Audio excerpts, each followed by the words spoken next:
Well, I am in the press in the conference of the exopolitic area with a character, a man that you are watching now that became famous because of an interview by the Project Camelot in which he didn't show his face, and now this is the first time.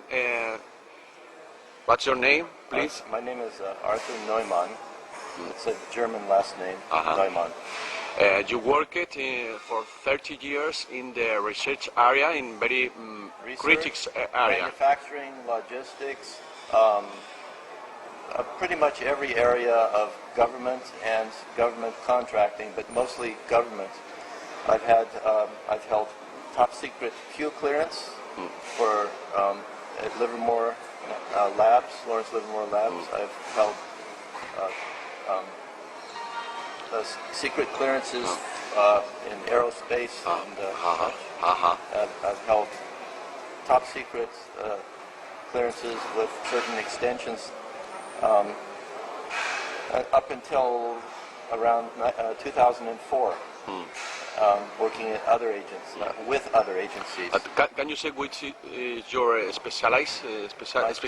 My specialty is a very general, with a wide spectrum of technologies, and also coordination, project management, program management, not only with the Department of Defense, working with all the military forces, but also working with other countries' military as well. For instance, do you know anything about the psychotronic weapons, the electromagnetic weapons? Yeah, pulsed electronic weapons in general, yes. I've known of their existence and the research that's been done.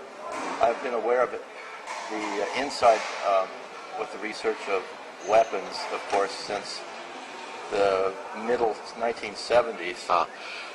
Can you tell us which kind of weapons they have developed, and which are the uses of these weapons? There's so many weapons. Yeah. There was a microwave bomb, the neutron bomb, of course,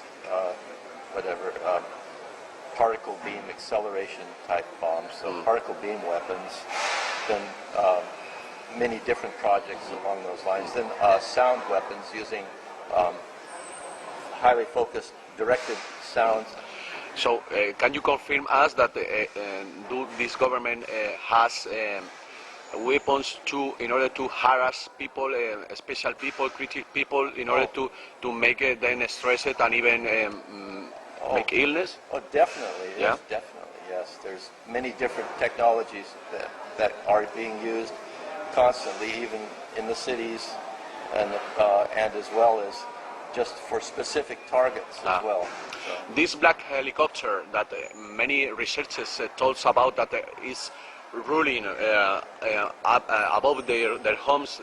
Can you confirm that could be used in this area? I don't know who's what are you talking about? There are several people, researchers. For many years, black helicopters. Yes. Some of them are black helicopters, and some of them look like helicopters, but they're not helicopters. So what are they? They're just. I don't know the details on those helicopters. I just know that some of them are just. What do you call it? Kind of cloaked to look like helicopters, but that was years ago, so I don't know what's happening. What's that in fact? Surveillance. Surveillance. Okay. So. Surveillance and maybe possibly some abduction type work, but not by aliens.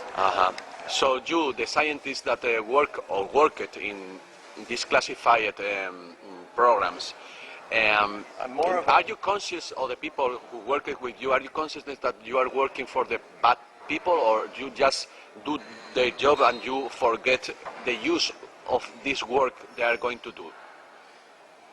There are good people working and there are bad people working inside, and there are people who have families that they want to take care of, and so they're trapped in the job because otherwise they have no job. And it's always a battle internally for some people, as to whether to resign and have no job or continue And then there's a lot of discussion about that. My intention from the very beginning has been, from the beginning when I was a child, has been to go inside and then learn and then move on and go inside again and learn and move on to another position in different places. So I've never been in one place. The maximum time I've worked for one place was maybe at most 3 or 4 years. 4 years. And then I moved to another job. But I didn't apply for most of these jobs. I never applied or looked for the job. They just telephoned me at random and find me. So, can you describe us the way it works, this mechanism of classifying